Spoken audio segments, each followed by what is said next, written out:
A partir de agora, na Unesp FM, Observatório do Esporte.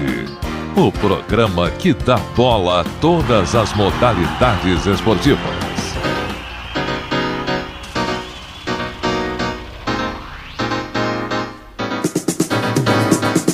Olá, ouvinte da Unesp FM. Hoje é sábado, 16 de novembro de 2013. Começa agora o Observatório do Esporte. Eu sou Luiz Moraes. E eu, Fernando Martins. No Observatório de hoje, informação e análise dos acontecimentos esportivos da semana. Na reportagem semanal, vamos falar sobre o beisebol no Brasil. Você sabia que tem 2 brasileiros que jogam beisebol na liga mais importante do mundo? E que no futuro muitos outros podem chegar lá? E que a modalidade já tem mais de 20 mil praticantes no país. Para entender mais sobre essa estratégia, conversamos com o jornalista dos canais ESPN, o Biratã Leal, e o Wendel Ferreira, do jornal Gaúcho 0 Hora. Além da entrevista com o vice-presidente do Nikkei Clube de Marília, Luiz Igawa. Aqui no Observatório a informação vai além das 4 linhas. Hoje na mesa teremos a participação de Carlo Napolitano, Tuca Américo, Zeca Marques, Luiz Moraes e eu, Fernando Martins. Vamos aos destaques de cada integrante, começando com Carlo Napolitano. Olá amigos, olá Zeca, ideia de Portugal.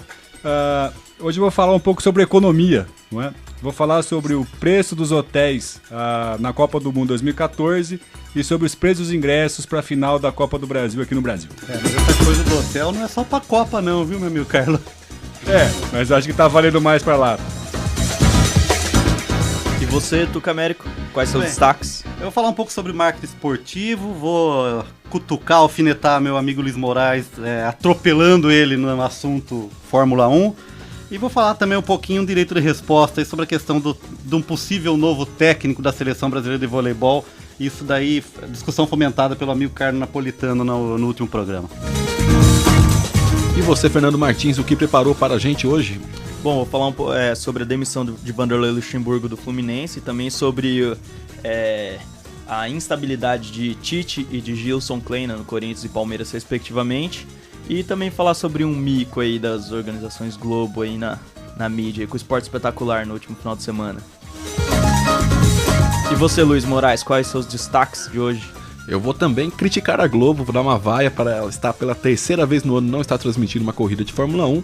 Vou dar um aplauso ao Américo Teixeira Júnior, jornalista de automobilismo. E também falar um pouco de basquete. Bauru Basquete está nas semifinais do Paulista. E também da demissão do técnico do São José, Regis Marrelli. Depois eu explico por que estarei falando sobre isso. Mas vamos agora para o nosso correspondente internacional aqui do Observatório do Esporte, Zeca Marques, diretamente de Lisboa, lá de Portugal, gravando aqui com a gente hoje. Olá, Zeca, quais os seus comentários, seus destaques aqui de hoje? Bom, primeiro uma grande saudação a vocês aí no Brasil, a todos os amigos e ouvintes do Observatório do Esporte. Como vocês já disseram, eu estou aqui em Lisboa, permanecerei 5 meses por conta de um pós-doutoramento. E o que eu posso dizer a princípio é sobre o jogo da sexta-feira. Nós gravamos o programa antes que esse jogo aconteça, mas é o primeiro jogo da repescagem das eliminatórias europeias para a Copa do Mundo entre Portugal e Suécia. É interessante ver que o público português está muito cético com relação à sua seleção. Eles acham que a Suécia é um adversário muito perigoso, não estão confiantes na classificação. E o que me chama a atenção é o fato de que a paixão clubística aqui é muito mais forte do que a paixão pela seleção. Nós já discutimos essa questão antes, né? Se no Brasil a pátria em chuteiras estaria calçando chuteiras cada vez menores. E eu diria a vocês que se o Brasil é a pátria em chuteiras, Portugal poderia ser a pátria em tamancos. Os tamancos estão muito pequenininhos, porque é muito difícil ver alguém na rua com a camisa da seleção portuguesa, é muito difícil ver alguém entusiasmado com essa classificação, e na verdade o povo português gosta de comemorar sempre depois, né? Nunca comemora antecipadamente. Não é o Cruzeiro, Zeca Marques? Pois é, o Cruzeiro acho que está sendo desrespeitoso com os outros 19 clubes do campeonato, especialmente o do Dagoberto, que já disse que era para entregar a taça. Eu acho que, como o ditado diz, caso de galinha e prudência não faz mal a ninguém. É lógico que o Cruzeiro é o virtual campeão, mas para mim é um jogador profissional e quem milita no futebol profissionalmente tem que ter um pouco de respeito com os demais colegas, parceiros, adversários. Se você está falando isso em relação ao Cruzeiro, no caminho inverso, o Palmeiras anda respeitando demais os adversários na Série B? Mas acho que isso era natural, porque perdeu para o Paysandu no meio de semana e o Paysandu está querendo escapar do rebaixamento. Acho que foi um resultado normal, aceitável. E eu queria só abrir uma nota de rodapé para aplaudir aqui a torcida do Paysandu, Zeca Marques. Por quê? Foi um espetáculo lindo a torcida, né? O time em vias de rebaixamento e a torcida dando total apoio, praticamente 100% dos ingressos vendidos, a torcida fazendo festa o jogo todo, sobrou pra gente, palmeirense. Esse é um estudo interessante de se fazer, por que as torcidas do Santa Cruz e dos dois clubes paraenses, né, tanto o Paysandu como o Remo, por que elas são tão apaixonadas mesmo quando os clubes estão nas divisões menores. Bom, com relação à seleção portuguesa é isso. O grande embate Cristiano Ronaldo versus Ibrahimovic é o que deve pautar essa partida. Aliás, os dois jogos, porque na terça-feira que vem há o jogo na Suécia. E na semana que vem eu volto para relatar qual foi a repercussão da, espero eu, classificação de Portugal à Copa. Outra questão que eu queria relatar, no último sábado, houve um jogo da Taça de Portugal no Estádio da Luz entre Benfica e Sporting. O grande derby lisboeta, o grande clássico do futebol português, o clássico mais simbólico, ele representaria uma espécie de fla-flu do futebol português, ou, no âmbito paulista, um Corinthians e Palmeiras. E com a minha tutora do pós-doutoramento, a professora Salomé Marivolt, ela conseguiu uma credencial junto ao responsável pela segurança do Estádio da Luz. Ela conseguiu uma credencial para nós dois que dava livre acesso a qualquer setor do estádio. E fizemos uma experiência antropológica muito interessante. Assistimos ao primeiro tempo na torcida do Sporting, aqui disse na claque do Sporting, e no segundo tempo assistimos ao jogo na claque do Benfica. No primeiro tempo, o Benfica virou vencendo por 3-1. E eu confesso a vocês que foi difícil segurar por 3 vezes. Eu ia perguntar, você não comemorou o gol na torcida errada, né, Zeca? Olha que por algum momento quase que eu vibrei ali. Mas a grande nota é a seguinte: o Benfica fez 1-0, o Sport empatou no meio do primeiro tempo, e quando o Sport empatou o jogo, eles provocaram uma avalanche semelhante a que os torcedores do Grêmio, do nosso Luiz Moraes, faz lá no estádio, na Arena, em Porto Alegre. Eu não estava preparado para aquela avalanche, eu fui literalmente arrastado 5 metros abaixo da arquibancada, acabei com o meu joelho direito e estou espraguejando até hoje o fato de ter sido arrastado pela claque do Sporting no gol de empate. Eles perceberam sua presença lá, Zeca Marques. Pois é. E a claque do Sporting é muito vibrante, um monte de palavrões, ofensas ao Benfica o tempo todo. E depois, no segundo tempo, a claque do Benfica é um pouco mais festiva. Ela não é tão agressiva assim, no sentido de ficar provocando o adversário durante o jogo.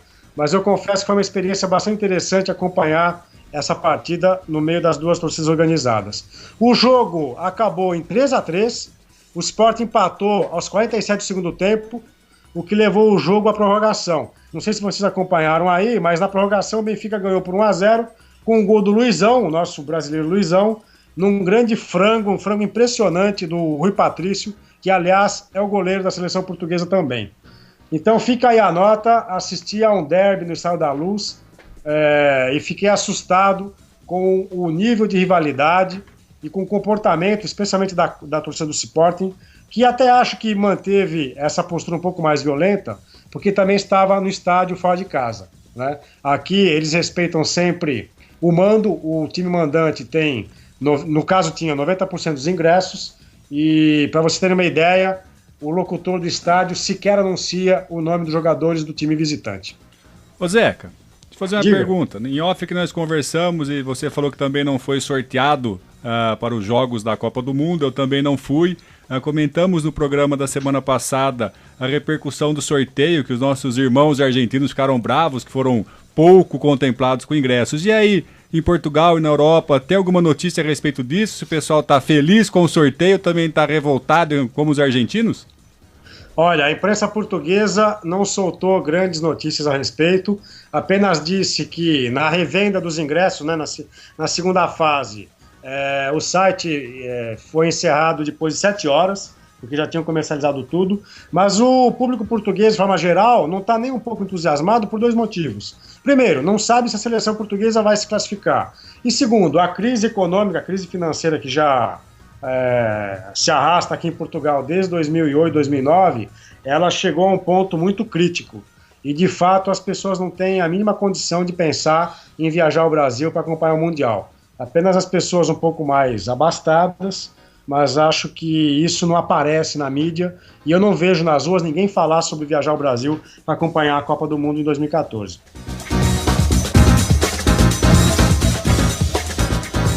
Bom, vamos agora aos comentários estendidos de Carlo Napolitano. Já que o assunto é a Copa do Mundo, né, vou só comentar um aspecto econômico aqui da próxima Copa do Mundo, uma notícia que foi veiculada essa semana no jornal Folha de São Paulo, que a cobrança de albergues durante a Copa chega a fortuna de R$1.000 à noite para uma cama em quarto coletivo e banheiro coletivo, né?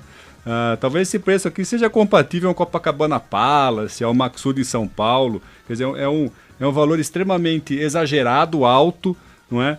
E que talvez isso possa refletir, como eu já disse aqui em programas anteriores, até nos índices inflacionários do próximo ano. A gente tem que ter uma cautela em relação a isso, porque de fato esses valores são bem altos. Talvez até em Portugal, né, Zeca, não se pague por um hotel um valor desse de R$1.000 por dia. Olha, eu acho que nem se houver Copa do Mundo aqui, acho que vão chegar a esses preços. São preços assintosos, e eu acho que, na verdade, dependendo de como acontecer a Copa do Mundo, é capaz que os preços fiquem até mais caros, viu, Carlão? E fora a reação em cadeia, imagine quanto vai custar uma garrafinha de água, um copo de chopp, um refrigerante durante esse espaço de tempo e ao redor, o entorno dos estádios. Acho que por esse valor não compensa nem se pudesse levar a cama embora, né? Pra casa, porque R$1.000 à noite é um valor muito alto, né? E falando em preço também, nós falamos disso no programa passado, a respeito da redução dos preços dos ingressos para o campeonato de alguns times, em especial do São Paulo. Me chamou a atenção também a repercussão em relação ao anúncio do Flamengo que irá aumentar os valores dos ingressos para a final da Copa do Brasil contra o Atlético Paranaense. Os ingressos eles giram em torno de R$250 e R$800, né, para o jogo. A justificativa do Flamengo é que seria uma oportunidade para abastecer o caixa do time, que já está um pouco furado, né? O Flamengo tem problemas para fechar o caixa do ano. A estimativa é que com o jogo eles possam arrecadar R$9 milhões, né? E o que me chamou a atenção é a preocupação de alguns órgãos do Estado, em especial a Secretaria de Defesa do Consumidor no Rio de Janeiro e do Ministério Público Estadual no Rio de Janeiro, que irão contestar esses valores, inclusive na Justiça, né? Na semana passada nós falamos sobre isso. Me parece que essa razão do aumento é justificável, ou seja, estamos num país capitalista, então quando há uma demanda por um produto ou por um serviço, é lógico que esse valor tende a aumentar, como no caso aí dos quartos para a Copa do Mundo, há uma demanda maior, então é razoável que também se aumente. Não vejo um problema no aumento, mas de fato eu vejo um problema numa certa interferência dos poderes numa organização de uma atividade que é particular, né? Então, o Ministério Público do Rio de Janeiro até anunciou que vai propor um valor justo na Justiça e a Justiça determinaria o valor, né? Nos Estados Unidos, nós vamos falar sobre beisebol daqui a pouco, quando chegam nos playoffs os valores aumentam, né? Porque a demanda é maior, né? Mas é um raciocínio ao contrário do que nós conversamos na semana passada, uma redução dos ingressos para levar a torcida ao estádio, nesse caso é um aumento do ingresso para aumentar a arrecadação e excluindo aí o torcedor tradicional que acompanha o time durante o campeonato todo. Em alguns portais, você vê alguns comentários de torcedores do Flamengo mesmo, até defendendo o próprio clube, falando: mas eu sou sócio torcedor, eu vou pagar R$125 em média com esse ingresso. E fazendo uma conta rápida aqui, tipo, Maracanã, com 50 mil pessoas ali, que seria, para uma final, um público até não tão grande. Com o valor menor, 250, que é de 250 a R$800 os ingressos, o Flamengo já fatura ali em torno, acima de R$12 milhões com esse valor. É só você comparar, por exemplo, com a Copa das Confederações, que os valores estavam entre R$100 a se não me engano, Acho que os mais caros eram entre 400 e 500 reais o valor da final, né, no jogo Brasil e Espanha. Nós já apontamos aqui também, Luiz, como a gestão do Flamengo é fraca. É um time que tem um potencial enorme e tem essas ações que não funcionam, que não são nem simpáticas, né? Em um momento que devia encher com preço, o estádio com preço até mais acessível, vai para o caminho inverso. Então eu não concordo com isso. Daqui a pouco eu vou falar um pouco sobre marketing esportivo e apontar algumas deficiências da gestão dos clubes. Eu só ia concluir a minha linha de raciocínio, né, falando até desses comentários de torcedores nos portais, na internet, mas eu também não concordo com esse preço, porque comparando com outros jogos no Maracanã, e até mesmo com o jogo, por exemplo, do Cruzeiro contra o Grêmio nesse último domingo, que o Cruzeiro poderia ter sido campeão em frente à sua torcida, né, porque o Cruzeiro não joga mais no Mineirão este ano, e mesmo assim os ingressos não foram tão caros quanto esse jogo entre Flamengo e Atlético Paranaense na final da Copa do Brasil. Tem que ser lembrado o seguinte, que nem toda a carga de ingresso é do Flamengo, né? Então a concessionária que ganhou a licitação para administrar o Maracanã, como a concessionária que ganhou para administrar o Mineirão, eles ficam com uma carga grande de ingresso. 50%. Então, esse valor que você apontou, Luiz, talvez esse valor não chegue totalmente nos cofres do Flamengo. Então a projeção do Flamengo é em cima dos 9 milhões, que talvez seja a carga de ingresso deles. Então talvez aí seja razoável para o clube aumentar o valor nessa oportunidade para arrecadar também. Ô, Carlão. Dois pontos para falar sobre isso, né? Primeiro era isso que o Carlos acabou de falar, que realmente o lucro ele é dividido entre a empresa concessionária tal, e o clube, né? E por isso justifica um pouco o aumento dos preços. Em segundo lugar, eu também sou totalmente contra esse aumento abusivo. Eu acho até de certa forma ridículo, por mais que seja permitivo que o clube tá no direito de fazer isso, mas é ridículo, né? Porque teve torcedor falando, eu cheguei a pagar R$1 ou R$15 no jogo contra o Cruzeiro das oitavas de final, que foi um belo jogo, eu comentei semana passada. E agora tem que pagar esse valor. O segundo ponto que eu quero destacar é do fato da meia entrada, que diminuíram a porcentagem de desconto de 50% para 40%. Eu acho que aí tá o grande erro do Flamengo, né? Porque, não sei isso. Essa então é a parte que mais... Não é meia entrada, né, Fernando? Então. O desconto do sócio-torcedor diminuir esse desconto não tem sentido. Por que você vai tirar esse direito do sócio-torcedor? Se eu sou sócio-torcedor, eu não iria nesse jogo e cancelaria meu plano, porque ele não tá cumprindo o que prometeu, né? Porque ele promete desconto no campeonato inteiro. Quero falar de umas coisas sobre isso. E também que o clube tá no direito, mas eu acho que a torcida tinha que se organizar e fazer um boicote a esse jogo. Seria algo muito interessante aí pro Flamengo. Diga, Zeca Marques. Ouvir seus torcedores. Eu concordo com o Fernando. Eu acho que num país mais sério, a torcida do clube faria um grande boicote, não permitiria ninguém entrar com esses preços extorsivos. E, na verdade, isso só mostra a desorganização do Flamengo, porque no início da temporada, o Flamengo sequer sabia que ia disputar esse jogo. O Flamengo sabia que ia chegar às finais da Copa do Brasil, correto? Então, isso só mostra a falta de planejamento, porque um clube depender de uma final de competição eliminatória para fazer caixa, demonstra o completo descalabro que o Flamengo tem tido já nos últimos 20, 30 anos. Né? Então, sai presidente, entra presidente, acontece sempre esse descalabro. O time que talvez tenha a força simbólica maior do Brasil. Né? E acho que o Fernando vai falar sobre isso. Eu queria só dar um pitaco sobre o Dorival Júnior. Dorival Júnior vai para o terceiro clube do Rio de Janeiro neste ano. Né? E é uma coluna do Juca Kfouri muito engraçada no site do UOL, porque ele saiu do Flamengo com o Flamengo em baixa, foi pro Vasco, o Vasco ficou em baixa, agora ele chega ao Fluminense. Então eu quero, de fato, que o Fluminense seja rebaixado para pagar o pedágio de 99, quando ele deveria ter disputado a Série B no ano 2000. O que não baixa é o salário do Dorival, né? Que pelo que foi veiculado pela mídia, está em torno de R$600 mil. É um belo salário para quem não mostra resultado, né, Zeca? Exatamente. Mas, Zeca, ainda na relação dos ingressos, o que me chamou a atenção foi a interferência desses órgãos públicos. Né? Talvez a defesa do Ministério Público e de uma Secretaria de Defesa do Consumidor em relação à meia entrada, como o Fernando apontou, seja razoável, seja justificada. Mas agora, um órgão do Estado tentar pautar e tentar estabelecer um preço, né? Tabelar um preço para um jogo, isso eu acho que tem mais ações, né, para esses órgãos tomarem iniciativa do que ficarem pensando no jogo de futebol. Ainda estamos numa economia de mercado, né?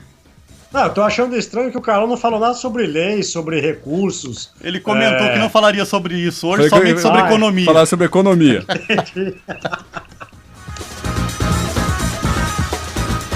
Agora seguimos com os comentários de Tuca Américo. Bem, saudações amigos, um abraço para Zeca falando lá da terrinha. Zeca que está lá com toda a sua família, de volta ao lar. Então um abraço para ele também. Bem, agradeço. Obrigado, Zeca. Bem, o negócio é o seguinte, uma matéria que foi... Eu assino um boletim que chama AD News, que traz notícias sobre o mercado publicitário, ações de marketing e tal. E eu recebi essa semana um boletim que lógico que acaba repercutindo aqui no programa, né? O boletim é intitulado assim, Marketing Esportivo, Boom ou Bolha? Então esse boletim aponta alguns dados interessantes, né? Então ele fala que com essa situação proporcionada pelos mega eventos esportivos, Copa do Mundo, Jogos Olímpicos e agora vão ter as Universiades, né, em Brasília, se eu não me engano, né? É isso mesmo? Universidade em Brasília?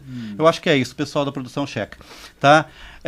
Mas aponta que a gestão esportiva e o marketing esportivo no Brasil ainda é tratado de uma forma extremamente amadora. Então são poucas as ações realmente efetivas no âmbito do marketing esportivo. E a grande atividade nessa área é o agenciamento de imagem, né? E campanhas publicitárias de atletas ou clubes ou empresas e captação de recursos para patrocínio individual, basicamente atletas também, tá? As informações são de um relatório e também tem uma entrevista com o Frederico Mandelli, que é do Sport Target, uma das agências mais tradicionais do Brasil. E para vocês terem uma ideia, a gente pegar uma evolução aqui, quanto que aumentou, né, esse número de agências de 2000 até 2013. Em 2000 nós tínhamos no Brasil 49 agências especializadas em marketing esportivo. Esse número em 2013 subiu para 321 agências. Então é um crescimento muito grande e oportunista, diga-se de passagem, em função do que está por acontecer. Mas o que me assusta, Zeca, são as ações, né, as principais áreas de atuação dessas agências. Então eu peguei aqui as 5 principais atividades. Em primeiro lugar, está a organização de eventos. São agências que vivem de organizar eventos. Em segundo, de captar patrocínio, né, de correr atrás de patrocínio. Em terceiro lugar, captação de recursos para as mais variadas formas. Em quarto lugar, o gerenciamento de carreira, principalmente dos atletas. Em quinto lugar, da consultoria para empresas. Agora, o que assusta, e retomando o assunto Flamengo que a gente falou aqui, só 2% do trabalho dessas agências está no sentido de conseguir licenciamento de marcas, de produtos. Então veja o potencial que existe nisso. E o Flamengo seria um dos 2 maiores. Talvez a gente nomeou aqui semana passada 4, 5 clubes. Ele colocou Flamengo, Corinthians, Inter, Grêmio, né, como grande, Palmeiras, como grande equipes, clubes que poderiam trabalhar com licenciamento de marca. E o que a gente vê hoje é que basicamente Corinthians, São Paulo, agora o Palmeiras, e lá no Sul sempre foi forte a briga clássica entre Grêmio e Inter, que investe em licenciamento de produtos. Então veja, só pensando em licenciamento de produtos, o Flamengo podia estar tranquilamente com as suas contas resolvidas, mas a gente não vê isso, né? O que vê é muito produto pirata, tá? Para fechar esse assunto, o próprio Frederico Mandelli fala o seguinte, vou citar textualmente: não adianta ter um público de praticantes, mas não ter consumidores de notícias, produtos e ingressos nas modalidades que querem trabalhar com marketing esportivo, né? O patrocinador não vai chegar à atividade e fica tudo muito resumido a ações pontuais, né, a eventos específicos. Então acho que era importante, principalmente o Flamengo, ter um acesso a esse relatório. Tá ok? Bem, alguém comentar uma coisa? Posso mudar de assunto? Não, você não entendi, porque é diferente de boom e bolha. Porque houve um crescimento muito grande. Então a pergunta é se isso é só um crescimento real ou é uma bolha proporcionada pelos mega eventos esportivos que estão acontecendo no Brasil. Entendi. Eu também não sei resolver. Na verdade, isso daí só o tempo dirá. Como diria o nosso saudoso Collor de Mello, Fernando Collor de Mello, o tempo é o senhor da razão. Bem, andando mais um pouco aqui, antes de cutucar meu amigo Luiz Moraes sobre a Fórmula 1, eu vou conversar aqui com meu amigo Carlos Napolitano, Zeca. Semana passada a gente estava discutindo sobre a questão do vôlei, era sobre do Bernardinho ser candidato ao governo do Rio, que depois ele desmentiu isso, né?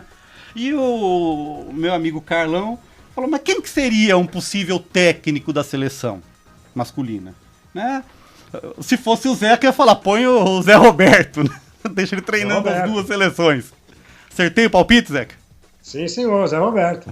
Tá? Mas o Zé Roberto tá feliz e tranquilo lá, trabalhando muito bem com a seleção feminina, que já ganhou os 2 jogos da Copa dos Campeões, né? Ganhou dos Estados Unidos e ganhou da Tailândia, de 3-0.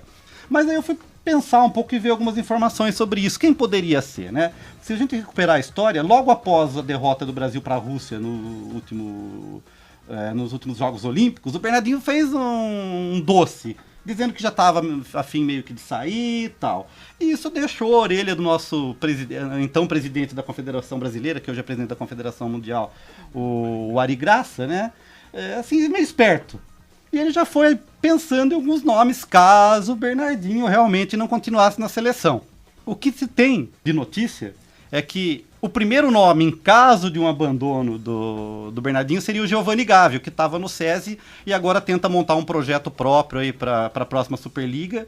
E algumas fontes citam duas possíveis opções. Ou Barueri, ali perto de São Paulo, ou ele montaria um projeto no Clube Pinheiros.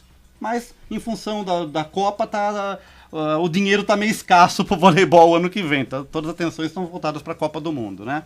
Mas aí a segunda opção seria o Rubinho, que foi campeão mundial sub-23 masculino e é assistente do Bernardinho, né? Então existe uma certa consciência que tem que se preparar um substituto. Só que a notícia ruim é que o Giovanni Gávio se filiou ao PSDB em 2013. Também. Vai sair candidato aqui, governador do estado de São Paulo. Então, quer dizer, fica uma situação estranha. Você tira um cara que tá falando que vai ser candidato e põe outro que já se filiou ao partido. Então, ó, se for levar em consideração essa informação, o próximo seria o Rubinho. Vai o Rubinho. Tá? Por falta de opção. Confirmando a informação, a Universidade em Brasília em 2019. Tá longe, hein? Tá lá, o hotel vai continuar caro em Brasília, Carlão. Com certeza. Tá. Pra fechar minha participação, vou cutucar aqui o Luiz Moraes, uma entrevista do Lucas de Grassi, né, no Portal UOL. Ele tem uma frase aqui que cutuca um pouco e a gente quase não discute isso, né, que é a questão da venda de vagas na Fórmula 1. Todo mundo sabe, mas ninguém para pensar que isso esvazia a qualidade do campeonato. A frase dele é o seguinte, para comentários do Luiz e depois da mesa. A Fórmula 1 tem ótimos pilotos, isso é indiscutível, mas seria muito mais competitiva se tivesse menos pagantes, entre aspas. Dos 20 pilotos atuais, você tem uns 5 que estão lá porque são bons mesmo, e outros 15 pagantes. Tem muitos pilotos que não poderiam estar, enquanto nomes como Redfield, Kobayashi e Kovalainen, estão fora da categoria. Você confirma, você acredita que isso seja uma verdade, meu amigo Luiz Moraes e amigos da mesa?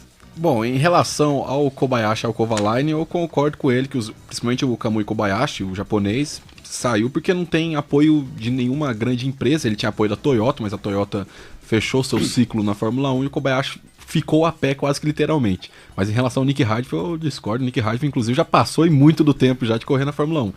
O que é curioso dessa declaração do Lucas de Grassi é que ele fala, né, que isso aconteceu, né, essa explosão, esse boom de pilotos pagantes, porque proibiu-se a propaganda tabagista na Fórmula 1 e grandes empresas que investiam muito dinheiro e conseguiam manter essas equipes no verde, né, financeiro, elas agora precisam dos pilotos pagantes. Eu até pesquisei no site do Lucas de Grassi, ver algum patrocínio pessoal, se tinha uma relação ali de alguma empresa com marca de cigarro, mas não achei isso, então acho que ele falou, mas por uma observação dele mesmo em relação à economia da categoria. Mas eu discordo um pouco dele assim, no sentido que há pilotos pagantes bons, como por exemplo o Sérgio Pérez, que não está uma temporada boa na McLaren, mas que no ano passado, até inclusive nas minhas primeiras participações aqui no Observatório do Esporte, eu falava, olha, o Sérgio Pérez é um bom piloto, ele está na Sauber, ele tem dinheiro. É o mesmo caso agora do Felipe Nasser, brasileiro na GP2, que é um bom piloto que tem dinheiro, que provavelmente deve subir para Fórmula 1. Lógico, há exceções de bons pilotos que não conseguem boas empresas, e também de pilotos ruins que conseguem, como por exemplo o Charles Pic, o Van de Garde, que estão os dois da equipe Caterham, que eles têm, digamos, familiares muito ricos, então eles conseguem uma vaguinha. Mas ao mesmo tempo também um choro do Lucas de Grassi de não ter conseguido ficar na Fórmula 1, mas hoje ele está muito bem nos mundiais de endurance e tal, correndo Le Mans e outras provas clássicas. Mas eu concordo um pouco com ele, mas eu tenho um pé atrás do porquê dessa declaração do Lucas de Grassi. Há um pouco de mágoa nessa. Há um pouco de mágoa e também aí tem essa questão aí de porquê dele ter citado as propagandas tabagistas, de terem sido proibidas na Fórmula 1, talvez alguma empresa que esteja ali por trás, mas isso também é uma hipótese que, pesquisando, essa hipótese está descartada, né? Mas pode ter acontecido. Tá ok. Encerro assim então minha participação aqui no Vai Aplauso com os meus comentários, mas lógico que eu vou dar pitaco no comentário dos outros ainda. Vamos seguir agora com os comentários de Fernando Martins. Bom, primeiramente... Fernando, deixa eu te interromper. Opa. Eu não sei que time mais que o Fernando torce. Semana passada ele tava com a camisa do Curitiba. Semanas atrás do Atlético Paranaense. Agora do Inter. Eu acho que ele torce contra o meu time, porque Atlético Paranaense eliminado o Grêmio, ele veio com a camiseta do Atlético Paranaense. Então é uma O Inter provocação. rival, deve ser uma provocação. Ah, É uma provocação, Luiz. Não, esse ano eu sou torcedor do Atlético Esse ano, Paranaense. gostei desse ano, ele é torcedor. Pelas Bom. suas atitudes. É uma boa atitude. Esse ano eu não vou torcer pro Palmeiras. Dependendo da atitude de cada time, a gente pode ir desviando aí. Eu né? ia falar isso a semana passada. Se você for pro Paraná, vão achar que você é bipolar. Que uma semana ele vem com a camisa do Curitiba, depois do Atlético, não dá. Ou é um é o outro. Qual foi a atitude do Atlético Paranaense aí que eu desconheço, Fernando? Além de todo o bom desempenho, é a questão de jogar o estadual com o Sub-23, também por ser o único clube da primeira divisão por não ter dívidas. Então são Certo, coisas como certo. essa que me fazem apoiar o Atlético Paranaense esse ano. Mas de coração mesmo, eu sou corintiano. Mas a paixão pelo futebol está em primeiro lugar e atitudes como essa me fazem mudar um pouco meu planejamento de torcida durante o ano, podemos dizer assim. Se o Atlético Paranaense jogar com o Corinthians hoje, pra quem você torcer? O Atlético Paranaense, o Corinthians não vai chegar a lugar nenhum mesmo. Esse cara é oportunista. Mas eu pensei em vir com a camisa do Fluminense hoje, mas devido às suas atitudes, eu também neguei essa camisa e deixei ela lá no armário encostada. Por quê? Primeiro que eu acho uma besteira o Fluminense ter demitido o Vanderlei Luxemburgo. Só que os números dele são bem ruins, né? Ele teve 26 jogos pelo Fluminense, conseguiu apenas 7 vitórias, 9 empates e 10 derrotas. E nos últimos 27 pontos disputados, ele conseguiu apenas 3 pontos. Então agora você tem que explicar porque você acha besteira ter demitido foi ele bem com esse feio. resultado. Então, a questão faltam 5 jogos para acabar o campeonato. O Dorival Júnior foi contratado logo em seguida e vai ter 5 jogos para implantar a sua filosofia, seu trabalho, seu esquema tático. Vocês acham possível que ele consiga implementar isso? Ele vai continuar o trabalho do Luxemburgo, porque não dá tempo de fazer nada. Já tem uma pressão toda em cima dele, ele já pega o Fluminense na zona de rebaixamento. E aí que eu não entendo, né? Por que não esperar o campeonato terminar? Não sei. Por que demitiu o Abel Braga, então, há 27 jogos atrás também? Foi outra questão que eu me trouxe também pra gente A única discutir. explicação aí, Fernando, é para os jogadores terem um entusiasmo a mais e ganharem os jogos que restam. Justamente. Porque fazer planejamento não dá mesmo. Dar esse choque mesmo nos jogadores pra ver se eles reagem. Às vezes, teve jogador até que comemorou a saída do Luxemburgo, pelo que se ouve nos bastidores, e isso pode dar realmente essa alavancada. Então, Fernando, eu sinceramente pensei em dar uma vaia pro Fluminense. Né? Porque com o Luxemburgo livre no mercado, ele já está assombrando o Parque Antártica. Isso é um perigo. Isso é um perigo. Esse também é um outro faz parte aqui do meu tema que eu também vou falar, essa tensão, né, de troca de técnicos aí também que vive o Corinthians e Palmeiras atualmente, né? O Tite, desde que o Mano pediu demissão do Flamengo, ele vive nessa tensão, porque o Mano tem uma história bonita com o Corinthians, podemos dizer assim. Ele saiu do Corinthians apenas porque foi para a seleção brasileira após a Copa do Mundo de 2010 e a saída de Dunga.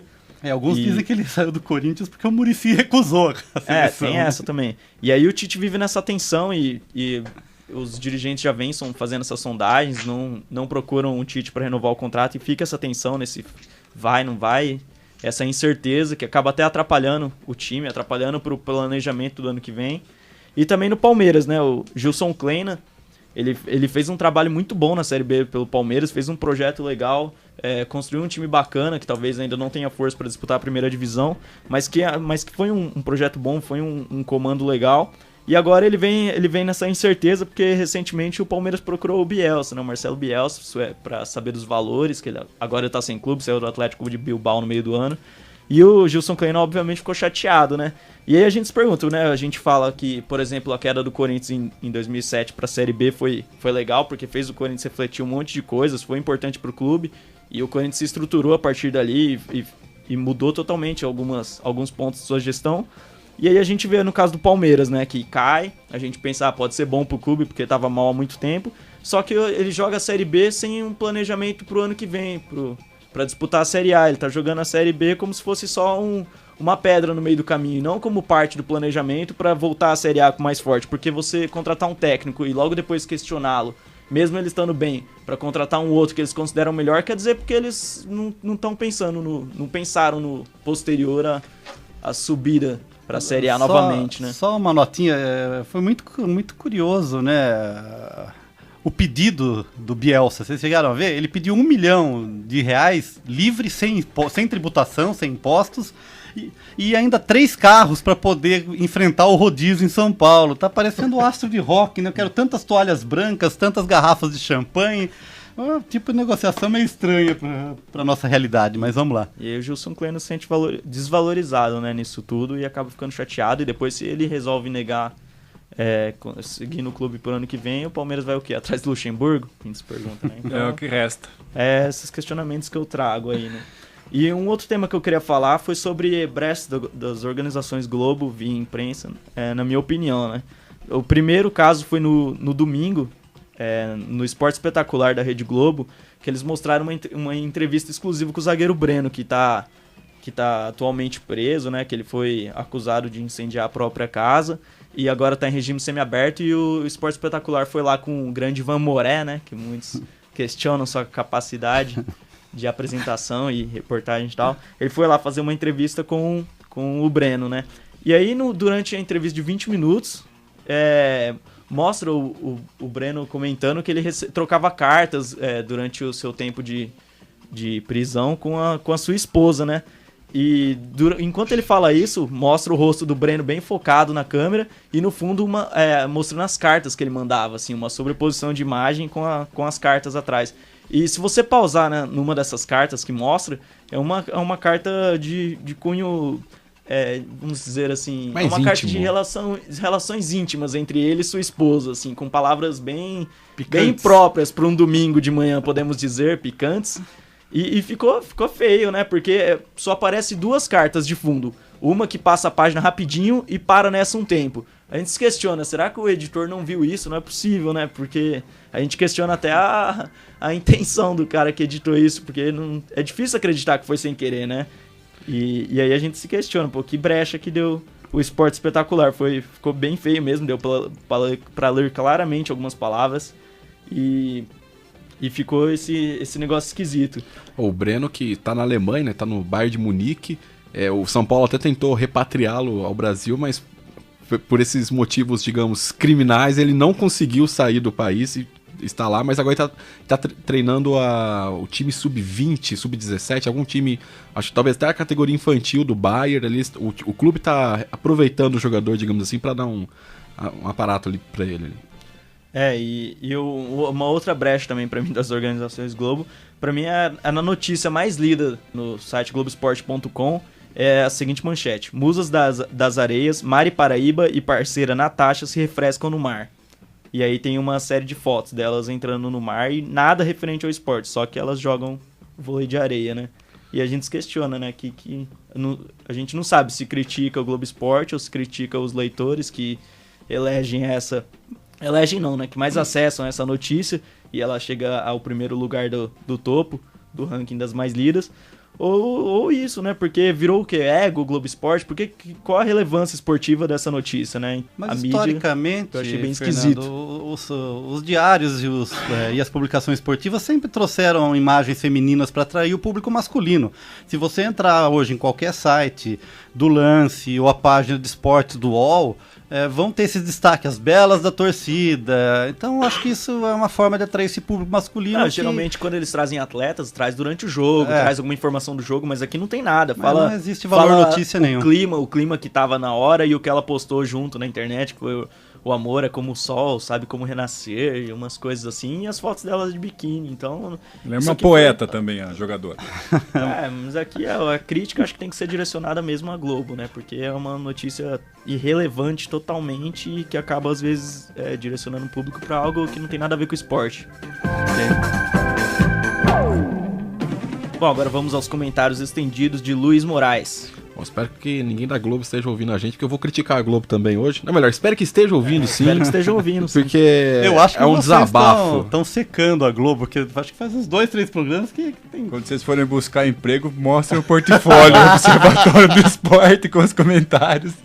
Eu continuo deixando aquele conselho que eu dei pra você semana passada. Nos domingos à tarde, escute a Unesp FM. Eu gosto de assistir um pouco o Faustão, mas desta vez, no mesmo horário, ali próximo do Faustão, às 5 horas da tarde deste domingo, vai ter rodada do Campeonato Brasileiro, só que é no mesmo horário do Grande Prêmio dos Estados Unidos em Austin, nos Texas, e que, logicamente, não vai ser transmitido, porque a Globo vai dar prioridade ao futebol, que é onde tem mais audiência. Nenhum canal, Sport TV, vai transmitir? A Sport TV vai passar, no caso. Né? Menos mal, digamos assim, para quem acompanha o automobilismo, que em geral tem ali acesso à TV a cabo e deve conseguir assistir a corrida. Mas mesmo assim, vai porque é a terceira transmissão de Fórmula 1 deste ano que não é transmitida na íntegra na Globo. A Globo tem contrato, ano passado mesmo, para não transmitir esse mesmo Grande Prêmio de Austin, que acabou até passando o jogo do Palmeiras, que estava lutando contra o rebaixamento, e acabou caindo justamente nesta rodada, que a Globo não passou o Grande Prêmio de Austin. A Globo teve que negociar muito ali com a FIA, com a FOM, que tem os direitos da Fórmula 1, para não passar essa corrida. E este ano já fez isso 3 vezes, ou seja, tá tendo muita negociação da Globo, deve estar pagando ou algum tipo de multa ou alguma coisa, porque, assim, só para citar, né, as corridas que não foram transmitidas. A primeira foi o Grande Prêmio do Canadá, que a Globo passou apenas a primeira hora da corrida, e depois ela transmitiu Brasil e França, que era um amistoso preparatório para a Copa das Confederações. E depois teve o Grande Prêmio da Hungria, que foi durante a visita do Papa Francisco, que foi toda a programação do domingo de manhã e de outros dias, inclusive, da visita do Papa Francisco aqui ao Brasil, e a Globo não passou o Grande Prêmio da Hungria, que o Grande Prêmio da Hungria realmente é chato mesmo, é o mais chato do ano, então isso não foi das maiores polêmicas, mas juntando 3 corridas... Oi? Você não era nascido na década de 80? Se você visse o Grande Prêmio da Hungria com Nelson Piquet e Ayrton Senna, você não diria isso que acabou de dizer. Não, eu sei da ultrapassagem histórica de Nelson Piquet para cima do Ayrton Senna na primeira curva do Grande Prêmio ali no circuito de Hungaroring, quase não freando o carro ali, segurando muito bem. Essa ultrapassagem histórica de Nelson Piquet, se não me engano, em 1986 ou 87, né? Exatamente. Isso, pelo YouTube eu consegui acompanhar essas corridas. Mas hoje a Grande Prêmio da Hungria ali realmente é um pouco complicado, apesar que esse ano não foi tão chato quanto outros anos, assim. Mas isso não reflete também, eu acho que isso deixa patente a falta de audiência, a queda de audiência da Fórmula 1 na TV aberta. E é isso uma curiosidade. A Williams anunciou o Felipe Massa essa semana como piloto para a temporada de 2014, inclusive já deixo meu aplauso ao Américo Teixeira Júnior justamente por isso, que ele anunciou, ele deu um furo de reportagem mesmo, anunciando essa notícia há 2, 3 semanas atrás. Eu até havia falado isso aqui no Observatório, e era um jornalista com boas fontes, e eu falei, não, nesse cara eu confio, e mesmo ele tendo sido malhado até pela Globo, pelo Estadão, a notícia se confirmou depois. O Massa foi anunciado na Williams, e a Williams falou, olha, o Brasil é onde tem o maior número bruto de espectadores da Fórmula 1. Então isso é curioso, que ao mesmo tempo que você vê... Tem uma queda... expressivo. Em relação aos outros anos, tem o maior público bruto, e também a Globo, em cada ano, vai aumentando o dinheiro com publicidade que vai arrecadando com a transmissão da Fórmula 1. Então, ao mesmo tempo que cai a audiência, ganha-se mais dinheiro. É uma conta meio misteriosa, então por isso a Globo deveria mesmo... mas isso, Luiz, existem alguns dados que se questiona a queda de audiência da TV aberta, mas isso é a realidade. Do mesmo jeito que existe uma queda real, a arrecadação publicitária nunca foi tão grande, né? Então acho que tem uma questão mais de foco, de investimento em programas específicos. Agora me causa espanto em relação a isso, que a Globo está produzindo algumas chamadas para a Fórmula 1 que são totalmente equivocadas. A gente já tem um campeonato definido, e ela faz uma chamada dizendo que o campeonato é emocionante, né? E chama de videogame de verdade. E a chamada que está no ar agora para falar do Grande Prêmio do Brasil tem uma imagem vista dos boxes, passa um carro de Fórmula 1 e fecha a porta do boxes para falar Grande Prêmio Brasil. Então fica um contrassenso, você fechando a porta para não se ver a corrida dizendo que tem um jogo, né? Então acho que tem essa preocupação imensa com essa queda de audiência. Talvez a última grande cartada seja a contratação realmente do Felipe Massa pela Williams. Se ele mostrar bons resultados no começo da temporada, talvez alavanque a audiência. A Williams que está apostando muito mesmo no Brasil. O Felipe Nasser deve ser anunciado a qualquer momento como terceiro piloto da equipe e possível titular em 2015. E aí em 2015 teríamos uma dupla brasileira numa equipe tradicional. Se a Williams ressurgir ano que vem. Neste ano ela tem apenas 1 ponto, tá em nono entre os 11, à frente apenas das duas nanicas, né, a Caterham e a Marussia, que sequer conseguem andar entre as 15 e 16 primeiras. Então, se a Williams ressurgir ano que vem, renascer da cinza, uma fênix nas pistas, pode ser uma grande aposta da Globo, transmissão da Fórmula 1. Teríamos uma dupla brasileira, dupla de Felipes na categoria. Observatório do Esporte. Confira a reportagem da semana. Um tema em debate.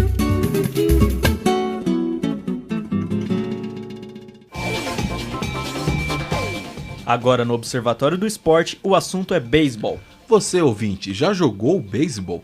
O Observatório do Esporte vai falar das características do esporte no Brasil e como o beisebol luta para se sustentar em um país que dá pouca atenção para essa modalidade. Para falar sobre o assunto, conversamos com o vice-presidente do Nikkei Clube de Marília, Luiz Higawa, e com os jornalistas o Biratan Leal, dos canais ESPN, e o Wendel Ferreira, do Jornal Gaúcho 0 Hora. O beisebol nasceu nos Estados Unidos no ano de 1846 e em 1850 já havia uma Associação Nacional dos Jogadores de Beisebol. Hoje a modalidade tem vários campeonatos, incluindo a MLB, a Major League Baseball, o maior campeonato do mundo da categoria. O esporte é um dos mais populares nos Estados Unidos, ao lado do futebol americano e do basquete, possuindo milhões de fãs. Na Ásia, Venezuela e em países da América Central como Cuba e República Dominicana, o beisebol é um dos esportes mais praticados. O Japão também tem força na modalidade, sendo a imigração japonesa a principal responsável pelo desenvolvimento do esporte no Brasil. Em 1958, o Brasil ganhou o primeiro estádio oficial para o Pan-Americano de 1963. É o Estádio Municipal Mieniche, localizado no bairro do Bom Retiro, em São Paulo. Atualmente, o Brasil conta com mais de 30 mil praticantes em 120 times espalhados pelo país, segundo dados da Confederação Brasileira de Beisebol e Softball, e já são mais de 55 campeonatos nacionais disputados no Brasil. O beisebol ainda é muito vinculado à cultura japonesa e tem seus principais times sediados em cidades com alta concentração de imigrantes. 2 dos principais times do Brasil estão localizados em Marília e Atibaia, no interior de São Paulo. Luiz Higawa, vice-presidente do Nikkei Clube de Marília, conta que já nos anos 40 e 50 diversos times amadores de fazendas e colônias japonesas praticavam o esporte na região. O Nikkei Clube de Marília existe desde 1930 e é um espaço de integração e resgate da cultura japonesa. O time de beisebol do Nikkei tem apoio da prefeitura, de empresas locais e de voluntários de toda a região. Hoje, o clube tem mais de 200 atletas de diferentes idades e foi campeão de diversos torneios em que participou nos últimos anos. O Nikkei Clube de Marília divulga o esporte na cidade e na região e faz parcerias com escolas próximas ao clube para a renovação do esporte. Luiz Higawa comenta que, apesar da ajuda e incentivo de pessoas e empresários da região, a maior parte do dinheiro vem de eventos, como a Japan Fest. Outras empresas ajudam com bonés, uniformes, luvas, mochilas e outros materiais esportivos. O grosso mesmo, o grande montante, o valor, a gente arrecada através de trabalho assim de voluntários, né, do pessoal participante do beisebol, do Nikkei, através de atividades, né, eventos. O jornalista Wendel Ferreira mantém um site especializado em esportes americanos no portal do jornal 0 Hora do Rio Grande do Sul, o Prime Time. Wendel conta que o fato dos jogadores brasileiros André Rienzo e Ian Gomes jogarem nas grandes ligas americanas aumenta o interesse do público e da imprensa sobre o esporte. Isso sempre chama atenção, né? São vários brasileiros que jogam nas ligas menores lá dos Estados Unidos, o Ian Gomes e o André Rienzo, que são os 2 brasileiros que agora estão nas ligas maiores, já estão há muito tempo no beisebol profissional dos Estados Unidos em ligas menores, e o Ian Gomes em 2012 e o Rienzo agora em 2013 conseguiram um lugar nas ligas maiores. Isso evidentemente chama a atenção do público nacional aqui, até porque os 2 são jogadores também da seleção brasileira. O Wendel ainda comenta que os jogadores que chegaram aos Estados Unidos se tornaram símbolos para as crianças que começam a praticar o beisebol. Com certeza aumenta a visibilidade. Claro, o beisebol não é um esporte que tem tanta visibilidade aqui no Brasil, mas esse fator ajuda, já que o beisebol não é tão grande, o beisebol nacional não é tão grande, pelo menos ter expoentes brasileiros jogando fora e fazendo sucesso fora, melhora a cobertura e aumenta, expande a cobertura e o interesse do público. O jornalista acredita que o esporte pode ser aprendido em escolas, desde que os professores de educação física apresentem o beisebol como mais uma modalidade, como o vôlei, o basquete e o futebol. Aqui no Brasil as ações são pequenas e Eu acho que uma ideia interessante seria acrescentar novos esportes nos colégios.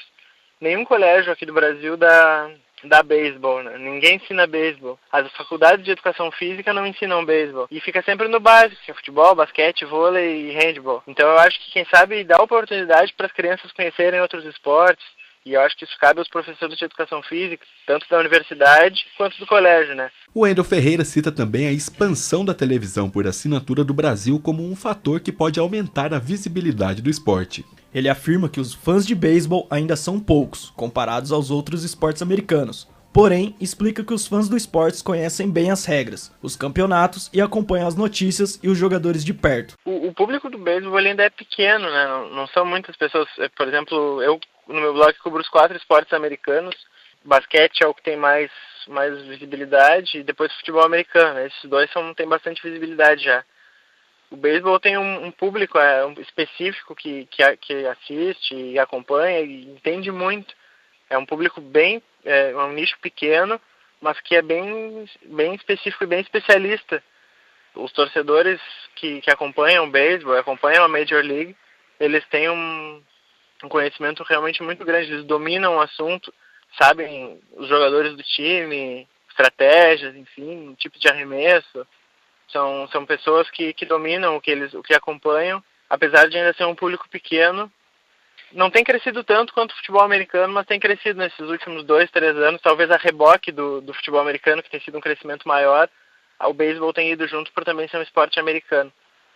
O jornalista dos canais ESPN, o Biratã Leal, afirma que o beisebol não tem muito público no Brasil, mas que há uma grande quantidade de informação e de sites especializados no esporte americano. O Biratã também faz parte do site Extra Time, no portal UOL, e divulga informações sobre beisebol no Brasil. Não é muito fácil, porque não tem muito, né? O beisebol brasileiro interno ainda é fraco, é muito incipiente. Aliás, eu acho que até já foi maior do que é hoje.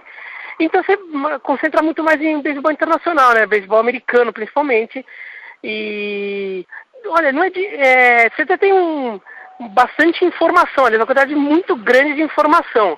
O problema é que realmente o público é pequeno, o interesse da grande mídia é pequeno, então você não consegue sempre ter o espaço ou a audiência que você gostaria. O Biratã conta que desde 2008 o esporte não é mais olímpico e que isso fez com que o beisebol perdesse mais de 90% da receita que tinha. E que a Confederação Brasileira de Beisebol e Softball, a CBBS, não recebe mais o recurso do governo. Ele afirma que esse corte tem reflexos na estrutura do esporte no país. Então a CBBS parou de receber esse dinheiro, então a CBBS virou uma entidade que está com o pires na mão, assim, que falta recurso. Então o Brasil deixou de disputar competições, tudo por falta de dinheiro. Então isso aqui no Brasil afeta diretamente. O que também não é desculpa, tá? A CBBS também eu acho uma entidade que ela em muitos momentos é acomodada, também não procura novas formas de se capitalizar e divulgar o seu esporte. O jornalista ainda afirma que a grande mídia dá pouco espaço para o beisebol, já que ele é pouco conhecido no país. E que o sucesso dos jogadores brasileiros na Liga Americana deu mais destaque e conhecimento para o esporte nas mídias. Aumentou. A grande mídia, ela não entende muito o que é o beisebol, o que representa um jogo, o que representa uma determinada jogada. E eu nem acho que a grande imprensa tem muita obrigação disso, porque não é papel dela, ela está cobrindo coisas de interesse mais do grande público. O grande público não liga para o beisebol, né? Liga para o futebol, liga para a Fórmula 1, liga para Olimpíadas. Mas o público em geral e a grande imprensa entendem a história de um brasileiro se despontando em algum esporte estranho. O Observatório do Esporte agradece ao Wendel Ferreira, ao Biratã Leal e ao Luiz Igawa pelas entrevistas. E vocês, amigos da mesa, já jogaram beisebol alguma vez? O que pensam sobre o potencial dessa modalidade aqui no Brasil? Fernando, jogar não, eu tentei. É muito difícil, né? A bolinha não é diferente da bolinha do bet, a gente tava conversando aqui em off, que joga geralmente com uma bolinha de tênis. Ou de meia. Ou de meia. A bolinha do beisebol é muito dura, é pesada. O taco do beisebol, ele a forma de segurar no taco, a forma de acertar a bolinha, a forma de fazer o voleio com o taco, também é de muita precisão. Então é um jogo muito difícil, né?